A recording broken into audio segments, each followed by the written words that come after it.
വാളശന്മാർ ചപ്പാരത്തിലെ വാളുകൾ ഗോപുരത്തിലേക്ക് എഴുന്നള്ളിക്കുന്നു. ഇവരോടൊന്നിച്ചു തന്നെ ഭണ്ണാരമെഴുന്നള്ളിപ്പിന്റെ അവകാശികളായ കുടിപതികളും ഗോപുരത്തിലെത്തുന്നു. എല്ലാവരും എത്തുന്നതോടെ സമുദായത്തിന്റെ കൽപ്പനപ്രകാരം കണക്കപ്പിള്ള മണാളനിൽ നിന്ന് താക്കോൽ വാങ്ങി നിലവറ തുറക്കുന്നു. ഏഴിലക്കാരണവർ നിലവറയിൽ ഇറങ്ങി കണക്കപ്പിള്ള വിളിച്ചു പറയുന്ന പട്ടോലക്കണക്കനുസരിച്ച് വേണ്ട ഭണ്ണാരങ്ങൾ ഉത്സവത്തിന്റെ നിത്യ നിധാനത്തിനു വേണ്ടതെല്ലാം പുറത്തെടുത്ത് സമുദായത്തിന്റെ മുൻപാകെ കുടിപതികളെ ഏൽപ്പിക്കുന്നു. ഇവർ തൊട്ടടുത്തുള്ള ഒരു പ്രത്യേക സ്ഥാനത്ത് വെച്ച് ഇവ എഴുന്നള്ളിക്കാനുള്ള സൗകര്യത്തിന് ചെറിയ കാവുകളാക്കുന്നു. ചിലത് ഒറ്റയ്ക്കും എഴുന്നള്ളിക്കുന്നു.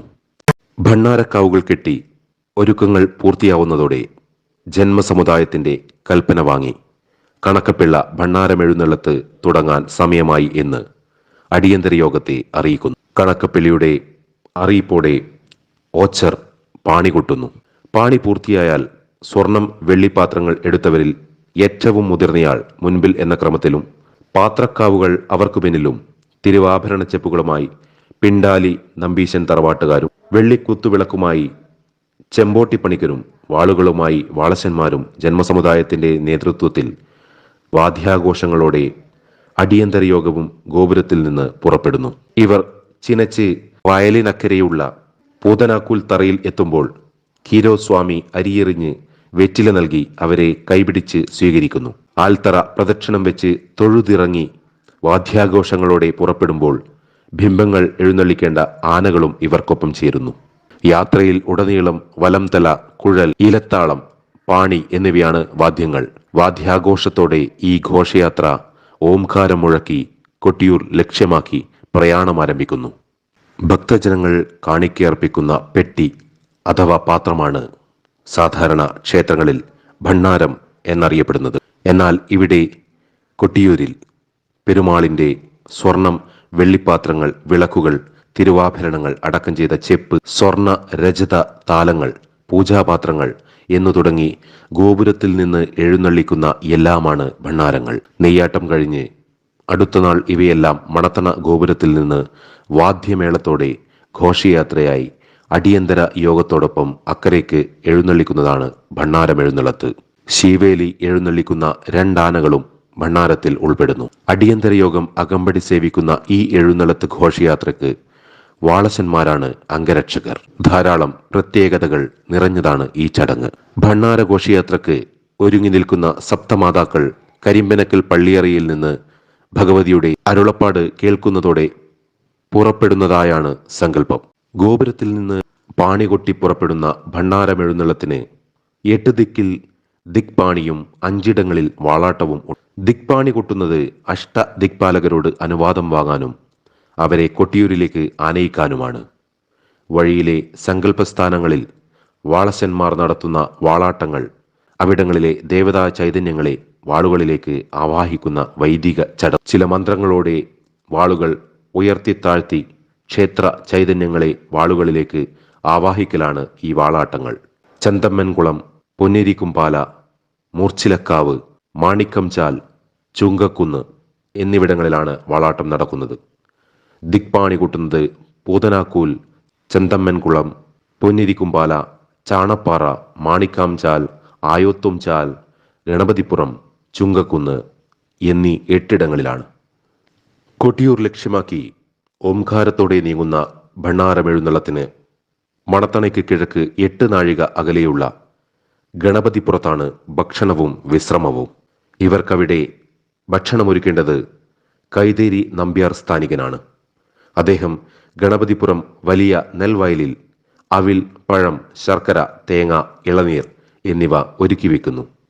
ഭണ്ണാരമെഴുന്നള്ളത്തുകാർ ഭണ്ണാരങ്ങൾ അവിടെയുള്ള പാറപ്പുറത്ത് എഴുന്നള്ളിച്ച് വിശപ്പും ദാഹവും മാറ്റി അല്പനേരം വിശ്രമിച്ച് യാത്ര തുടരുന്നു. ഇവരുടെ അടുത്ത വിശ്രമം ഇക്കരെ കൊട്ടിയൂർ അമ്പലത്തിലാണ്. പടിഞ്ഞിറ്റ നമ്പൂതിരി ഇക്കരെ അമ്പലത്തിൽ നേദിക്കുന്ന തണ്ണിലാമൃത് അഥവാ ഉണ്ണിയപ്പം ഇവർക്ക് പ്രസാദമായി നൽകുന്നു.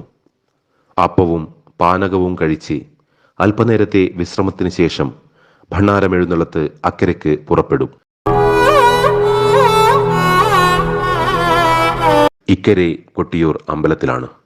പടിഞ്ഞിറ്റ നമ്പൂതിരി ഇക്കരെ അമ്പലത്തിൽ നേദിക്കുന്ന തണ്ണിലാമൃത് അഥവാ ഉണ്ണിയപ്പം ഇവർക്ക് പ്രസാദമായി നൽകുന്നു. അപ്പവും പാനകവും കഴിച്ച് അല്പനേരത്തെ വിശ്രമത്തിന് ശേഷം ഭണ്ണാരമെഴുന്നള്ളത്ത് അക്കരയ്ക്ക് പുറപ്പെടും. കഴിഞ്ഞ തൃക്കലശാട്ടിനു ശേഷം ഇക്കരെ പൂജിക്കുന്ന ഭഗവതിയുടെയും പെരുമാളിൻ്റെയും ബലിബിംബങ്ങളും നെയ്യാട്ടനാൾ എത്തിച്ചിരുന്ന മുതിരേരി വാളും മുഴുവൻ അടിയന്തരക്കാരും ഭണ്ണാരമെഴുന്നള്ളത്തിനൊപ്പം അക്കരയ്ക്ക് പുറപ്പെടും. മുന്നിൽ ഭണ്ണാരമെഴുന്നള്ളത്തുകാരും വാളും പരിചയുമായി പെരുമാളുടെ അംഗരക്ഷകരായ പേര്യ നായരും വടക്കേടത്തു നായരും പിന്നിലുമായി നടക്കുന്നു. ഇവരെ പിന്തുടർന്ന് ഓച്ചറുടെ നേതൃത്വത്തിൽ വാദ്യക്കാരും ജന്മ സമുദായവും മുതിരേരിവാളും വാളശന്മാരും കുത്തുവിളക്കുകാരും പന്തക്കിടാങ്ങളും ഭഗവതിയുടെ ബിംബവുമായി പടിഞ്ഞിറ്റിയും പെരുമാളിൻ്റേതുമായി പ്രാണബലവും അവർക്കു പിന്നിലായി അടിയന്തരക്കാരും ഏറ്റവും പിന്നിലായി ഊരാളന്മാരും ആനകളും അക്കരയ്ക്ക് നീങ്ങുന്നു. ബിംബങ്ങൾ വാവലിക്കെട്ടിന് വടക്കുവശത്ത് പുഴയിൽ കഴുകിയെടുക്കും. വാവലിക്കെട്ടിന് മുകളിലൂടെ നീങ്ങുന്ന ഘോഷയാത്ര പടിഞ്ഞാറേ നടവഴി തിരുവഞ്ചിറയിൽ പ്രവേശിച്ച് അപ്രദക്ഷിണമായി കിഴക്കേ നടയിൽ വരുന്നു. ഭണ്ണാരങ്ങൾ മുഖമണ്ഡപത്തിലും വാളുകൾ വാളറയിലും ഭഗവതിയുടെ വിഗ്രഹം അമ്മാറക്കല്ലിലും പെരുമാളിൻ്റേത് ഉഗ്രവേദിയിലും യഥാസ്ഥാനങ്ങളിൽ വെച്ച് പാണികൊട്ടി വാദ്യം അവസാനിപ്പിക്കുന്നു. എഴുന്നള്ളത്ത് ഇക്കരെ നിന്ന് പുറപ്പെടുമ്പോൾ വരുന്ന പാണി ദേവീ ദേവന്മാരുടെ പാണി, മുതിരേരി വാളിൻ്റെ പാണി എന്നിങ്ങനെ 3 പാണിയുണ്ട്. ഭണ്ണാരമെഴുന്നള്ളത്തിന് പിന്നാലെ മാത്രമേ കഴിഞ്ഞ വർഷം മകന്നാളിൽ അക്കരെ നിന്നു പിന്മാറുന്ന സ്ത്രീകൾക്ക് ഇവിടേക്ക് പ്രവേശനമുള്ളൂ. ഈ ആണ്ടത്തെ വൈശാഖോത്സവത്തിൻ്റെ നിത്യ പൂജാവിധാനങ്ങളുടെ മുറപ്രകാരമുള്ള ആരംഭം ഉഷക്കളവാണ്. നെയ്യാട്ടം മുതൽ ഉത്രാടം വരെ ദേവന്മാരുടെ ഉത്സവവും തിരുവോണം മുതൽ ആയില്യം വരെ മനുഷ്യരുടെ ഉത്സവവും മകം മുതൽ ഭൂതഗണങ്ങളുടെ ഉത്സവവും എന്നാണ് ഇവിടുത്തെ ഉത്സവ നടത്തിപ്പിനെ പറ്റിയുള്ള സങ്കല്പം.